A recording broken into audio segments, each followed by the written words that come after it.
안녕하세요. 저는 우연찮게 암에 걸렸지만 그래도 긍정적으로 열심히 이겨내며 살아가고 있는 30대 후반의 여성입니다. 올해로는 벌써 결혼 10년 차가 되네요. 여러분은 지난 명절 잘 보내셨나요? 저는 명절을 지나고 보니까 제게 참 시끄러웠던 작년 명절 일이 생각나네요. 정말 큰 일이 있었고 이 일을 계기로 제 인생은 많이 달라졌습니다. 오늘 제 사연 한번 들어보시겠어요? 제가 인생이 힘들고 누군가 말도 안 되는 화나는 일을 내게 할 때면 찾는 명언이 하나 있는데요. 참지 말아라. 그러다 마음에 병된다. 아니 된다 생각되면 즉시 마음 돌려라. 저에게는 참 와닿는 말이더라고요. 많은 우리나라 사람들이 배려라는 이름 아래에서 참고 살기만 하잖아요. 저는 유난히도 어려운 삶을 살아서인지 누가 저를 건드릴 때마다 그래, 참으면 병된다. 아니다 싶으면 마음 돌리자. 이 생각을 해요. 지금 생각해보면 이 말이 작년 이맘때 저를 살린 거다 싶기도 하네요. 제 얘기를 들으면 왜 제가 이런 말을 하는지 다들 알게 되실 거예요. 저는 어린 시절 늘 손버릇이 나쁜 아버지 밑에서 자랐습니다. 가부장적인 성격으로 무장하고 늘 입꼬리를 쭉 내린 채로 인상을 쓰며 입버릇처럼 어딜 여자가 라는 말을 달고 살곤 했죠. 건들거리는 걸음걸이로 아무에게나 화를 쉽게 내곤 했고요. 그리고 소주를 매일같이 4병씩 마셔대며 벌겋게 달아오른 얼굴로 새벽쯤 커다란 몽둥이를 들고 나와 저와 어머니를 온갖 이유로 때리곤 했었죠. 어딜 여자가 8시간 넘어서 돌아다녀? 어디 눈동자를 그렇게 버릇없이 굴려? 왜 나만 보면 니들은 표정이 울상이야? 딴 놈들한테는 해프게 웃어주지? 이 나쁜 년들.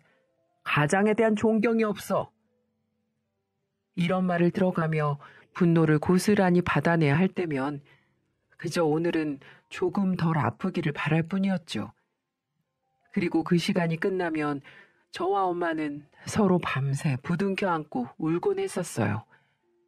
결국 이렇게 사는 것보단 도망쳐서 가난하게라도 사는 게 낫겠다 싶었던 우리는 아버지가 취해 깊게 잠든 틈을 타서 돈 몇 푼과 우리를 늘 때리던 몽둥이 하나를 들고 도망쳐 나오게 되었습니다.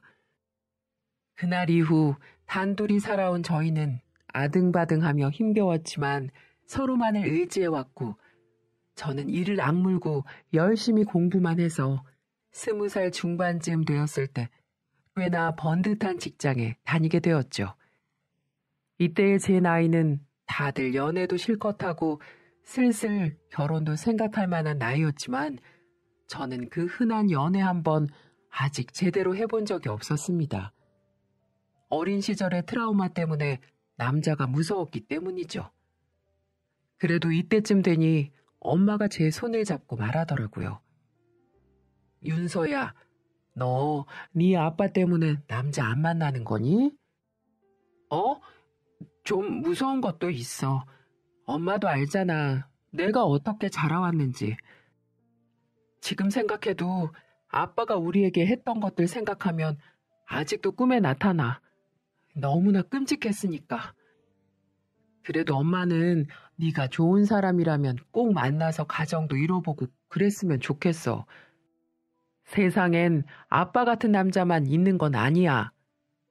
엄마, 나는 남자를 만나더라도 조금이라도 아빠와 비슷한 면이 있으면 안 만날 거야. 완전 정반대의 사람을 만날 거야. 그래, 한번 생각해봐. 이때 이후로 저는 너무 꽉 닫아놓은 제 마음을 조금은 열면서도 그래도 아빠랑은 진짜 다른 사람을 만나야지 라는 생각을 가지고 있었습니다. 그리고 얼마 후 정말 운명처럼 회사에 내가 원하는 남자가 나타나게 되었어요. 그 사람은 정말 놀라울 정도로 사소한 습관 하나까지도 아버지와는 정반대인 사람이었어요. 그 남자는 다른 회사에서 우리 회사로 이직을 한 사람이었는데 그 사람의 인상은 아버지가 늘 하고 있던 축 처진 입꼬리와는 정반대로 신기할 정도로 항상 웃는 얼굴이었어요. 이후 그 사람에게는 항상 눈이 가기 시작했죠. 지켜보면 그는 늘 반듯한 자세와 걸음걸이를 하고 있었고 아버지가 물처럼 마시던 술은 그 남자는 정말 싫어해서 회식 때조차 마시지 않았습니다. 너무나 차분하고 조용한 목소리조차 매력으로 다가오더군요. 그 사람의 그런 모습에 저는 서서히 끌리게 되었고 이내 사랑에 빠지게 되었습니다.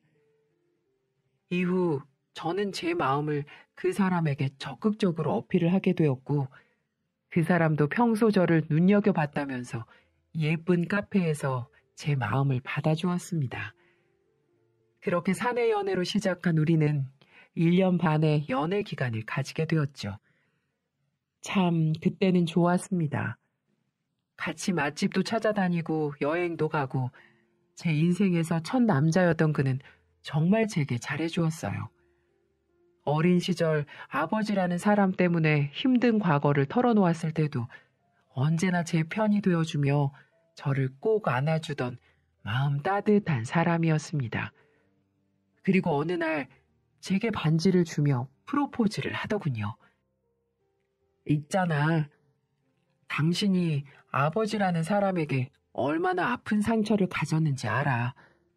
그래서 나는 당신에게 좋은 남편, 다정한 남편, 우리에게 아기가 생긴다면 좋은 아빠로 남고 싶어. 당신의 상처를 다 덮을 만큼 더 행복한 기억을 만들어주는 당신의 울타리가 되게 해줘. 나랑 결혼해줘. 이 말에 감동한 저는 한 번의 망설임도 없이 그의 청혼을 받아주게 되었죠. 이런 남자라면 제 인생을 걸어봐도 되겠구나 라는 생각을 했고 평생 행복할 것만 같았습니다. 그 이후 우리는 번갯불에 콩 구워 먹듯이 빠르게 일을 진행해 나가게 되었어요. 먼저 양가 부모님께 결혼 허락을 받으러 다녔고 상견례, 신혼집, 혼수, 결혼식 순으로 일을 착착 진행해 나갔습니다. 그리고 많은 분들이 결혼할 때 많이 싸우기도 하고 그 과정에서 파혼도 많이 한다고 하는데 우리는 정말 사소한 것 가지고도 싸움을 해본 적이 없었어요. 모든 걸 다 이해해주고 남편이 배려해준 덕분에 우리는 결혼식을 무사히 잘 마칠 수가 있었습니다. 시댁도 처음에는 여느 평범한 집안과 다를 게 없어 보였죠. 다만 이 시어머니라는 분이 저를 쳐다보는 눈빛이 썩 좋아 보이진 않았지만 원래 인상이 그런가 보다 하고 그때는 그렇게 넘어갔습니다. 하지만 지금 생각해보면 그때 알아차렸어야 했는데 그때부터 저와 시모는 전쟁의 서막을 알리는 눈빛이었다는 걸 나중에 알 수가 있었어요. 결혼을 하고 신혼 때는 너무 좋았습니다. 사랑하는 남편과 한 입을 덮고 잔다는 게 좋았고 누구보다 든든한 남편이 내 옆에 있다는 게 너무 좋았죠. 그런데 결혼 3년 차 즈음부터 남편이 자꾸 이상하게 행동을 하더라고요. 분명 생활비를 적당히 나눠 쓰고 있는데 자꾸 돈이 모자르다면서 툴툴거리기 시작하는 겁니다. 이번 달에 우리 여행 가기로 한 거 알지? 아, 알지. 근데 다음 달에 가는 건 어때? 왜? 무슨 일 있어?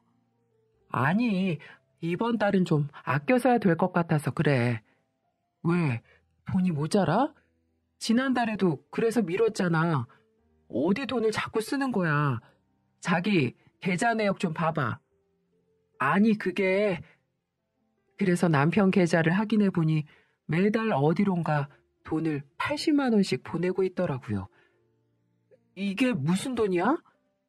사실은 그게 당신도 어머니, 우리 엄마가 식당 일 힘들게 하시는 거 알잖아.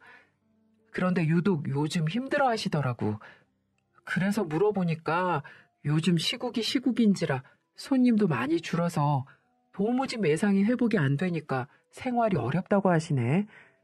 그래서 내가 조금씩 도와드리고 있었어. 뭐? 왜 그런 소리를 지금 하는 건데? 그리고 왜 그걸 당신 혼자 결정하는 건데? 우리 부부 아니야? 그리고 우리 친정집은 안 어려워? 친정은 자영업 안 하시잖아. 자영업자가 요즘 얼마나 힘든지 TV 통해서 당신도 많이 봤잖아. 그러니까 당신이 이해 좀 해줘. 나한테 부모님이면 당신에게 부모님이나 마찬가지잖아. 자식들이 어려울 때 돕고 살아야지. 그 마음 내가 모르는 건 아니지만 당신 집만 80만 원씩 보내는 건 아닌 것 같아. 당신도 알잖아. 우리 엄마 나 키우시려고 식당, 청소부, 전단지 돌려가며 키워주신 거. 그러니까 보낼 거면 공평하게 보냈으면 해. 그럼 똑같이 80? 무슨 매달 용돈을 80이야. 시댁, 친정 둘 다 공평하게 40씩 보내는 걸로 해. 우리도 지금 여유 있는 상태가 아닌데 어떻게 80씩을 보내. 그러니까 그렇게 하는 걸로 해, 여보. 이렇게 용돈을 양가 집안에 매달 40씩 보내기 시작하게 되었죠. 그런데 시어머니는 이걸 고마워하기는커녕 며느리한테 들켰다는 이유로 절반이나 용돈이 깎인 것 때문에 심통이 났는지 그때부터 시어머니가 싫은 소리를 서슴지 않게 제게 하기 시작하시는 겁니다. 야, 넌 돈이 어디서 나서 이런 옷을 입고 있니? 이거 비싼 브랜드 아니야? 너는 이런 옷 입고 다닐 돈은 있으면서 시댁에 보낼 돈은 없다. 그거지? 아휴, 이기적이긴. 너네 집에서 그렇게 키웠냐? 이렇게 제 옷을 보고 트집을 잡기 시작했고 치마가 짧다느니 화장이 진하다느니 제 외모를 보고 지적까지 하기 시작했어요. 처음에는 용돈을 깎아 심술이 나서 그런가 보다 참고 넘겼지만 시간이 갈수록 도가 지나치시더니 결국 저도 폭발하고 말았습니다. 어머님, 말씀이 너무 지나치신 거 아니에요? 아무리 그래도 화장 진하게 하고 다니는 게 술집 여자 같다뇨. 그게 며느리한테 할 소리세요? 앞으로 말하실 때 생각을 좀 하고 말씀해 주셨으면 감사하겠습니다. 라고 말을 해버렸어요. 그러자 시모는 뭐? 넌 농담하고 진담도 구별 못하니? 내가 농담 한 번 했다고 그렇게 시애미를 죽일 듯이 쳐다보며 말을 해? 이거 오늘 보니까 아주 못돼 처먹었구나. 나한테 이러는데 우리 아들은 평소에 잡아먹겠네. 잡아먹겠어. 시어머니는 얼굴이 시뻘개져서는 휙 돌아서서 혼자 중얼중얼거리며 그 자리를 벗어나시더군요. 그날 이후부터 우리는 서로만 보면 못 잡아먹는 상황까지 와버렸습니다. 그리고 더한 건 매번 명절마다 지옥이었어요. 매번 증조 할머니, 할아버지는 물론 다른 분들까지 꼬박꼬박 제사를 챙기는데 이때마다 남자들은 손 하나 까딱을 안 하더라고요.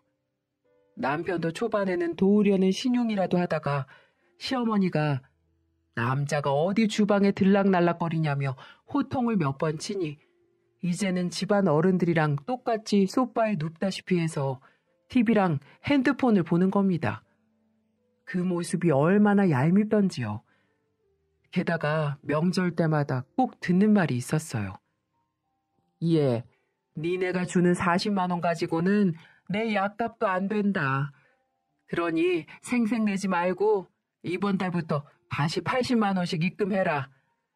내 친구 며느리는 매달 120만 원씩 용돈을 더 준다더라. 얼마나 자랑하는 줄 아니? 나도 며느리 덕 좀 봤다는 소리 좀 듣게 그렇게 해줘. 혹시 아니? 그럼 내가 다시 널 이뻐해 줄지. 어머니, 제가 무슨 돈 나오는 기계라도 되나요? 제가 은행인 줄 아세요?